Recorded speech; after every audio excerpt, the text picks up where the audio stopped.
Utiliser la division entière pour résoudre un problème, c'est ce que nous allons faire dans sa vidéo que vous retrouverez sur le site monclasseurdemaths.fr. Alors, nous allons travailler sur la résolution d'un problème que voici. Pour Halloween, 7 amis ont gagné 458 bonbons à eux tous, ils veulent se les partager équitablement. Combien de bonbons aura chacun ? Alors ici, il s'agit d'un problème de partage. Il y a 458 bonbons que l'on veut partager en 7 parts égales. Alors à chaque fois que nous aurons un partage à effectuer, un partage en parts égales, nous allons effectuer une division pour trouver la solution. Nous allons donc diviser 458 en 7 puisque nous voulons partager 458 en 7 parts égales. Et nous allons poser une division entière ou une division euclidienne. Une division entière ou une division euclidienne est une division dans laquelle le dividende, ici c'est 458, c'est le nombre que l'on va diviser.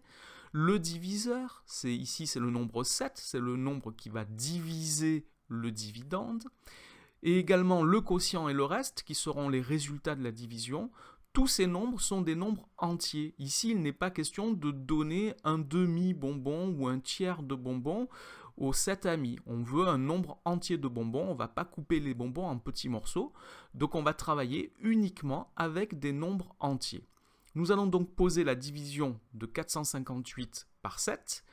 Et quand on pose cette division, il s'agit de savoir combien de fois on peut mettre 7 dans le nombre 458. Alors, je vais reprendre la méthode en détail et je commence par regarder le chiffre qui est le plus à gauche de 458. Ici, c'est le chiffre des centaines, c'est 4. Et je regarde, je me pose la question, est-ce que dans 4, je peux mettre 7 ? Non, je ne peux pas mettre 7 dans 4 parce que 4 est plus petit que 7. Alors, je regarde le nombre de dizaines. Ici, il y a 45 dizaines. Dans 45, je peux mettre 7, puisque 45 est plus grand que 7. Alors je dois me poser la question, combien de fois je peux mettre 7 dans 45 ? Alors il faut connaître les tables de multiplication, ici la table de 7. Si je ne suis pas sûr de moi, je peux la réécrire dans un coin de ma feuille ou au brouillon. La voici. Et je regarde combien le maximum de fois 7 que je peux mettre dans 45. Ici, je constate que je peux mettre 6 fois 7, ça fait 42, mais je ne peux pas mettre 7 fois 7 qui font 49. Donc, je peux mettre dans 45 6 fois 7 et j'écris 6 fois 7 égale 42 et je vais retrancher 42 à 45. Donc 45 moins 42, ça fait 3. Donc ici, il me reste 3 dizaines. Je vais utiliser maintenant le chiffre des unités, c'est-à-dire le 8, le chiffre des unités de 458, et on dit qu'on abaisse le chiffre, je vais le descendre et le mettre à côté du 3 ici pour former un nouveau nombre, 38. Et je recommence. Dans 38, combien de fois je peux mettre 7 ?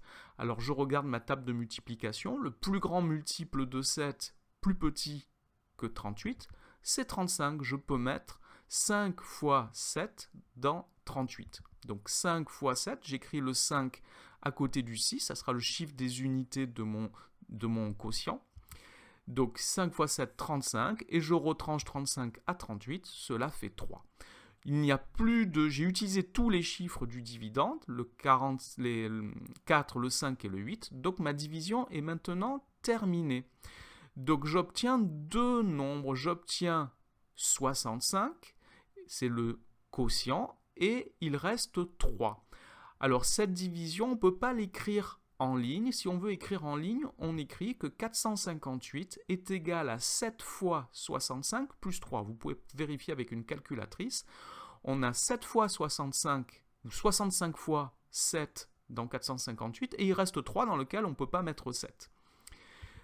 Attention, dans une division euclidienne, le reste est toujours strictement inférieur au diviseur. Toujours plus petit que le diviseur. Le reste est forcément plus petit que le diviseur. On peut vérifier ici que 3 est bien plus petit que 7.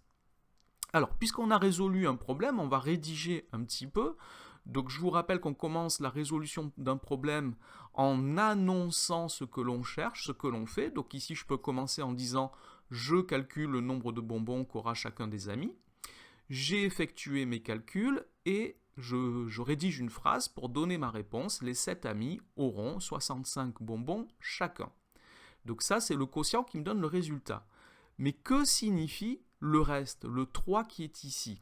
Alors il faut savoir que le reste, dans une division euclidienne, est toujours de même nature que le dividende. Nous avons divisé 458, c'est le dividende. Ce sont des bonbons. On a divisé 458 bonbons en 7 par égal, pour faire 7 par égal. Donc le reste, ce sont aussi des bonbons. Donc chacun des amis aura 65 bonbons et il restera 3 bonbons qui n'auront pas été distribués. D'accord? Si le dividende c'était des bonbons, le reste ce sont aussi des bonbons.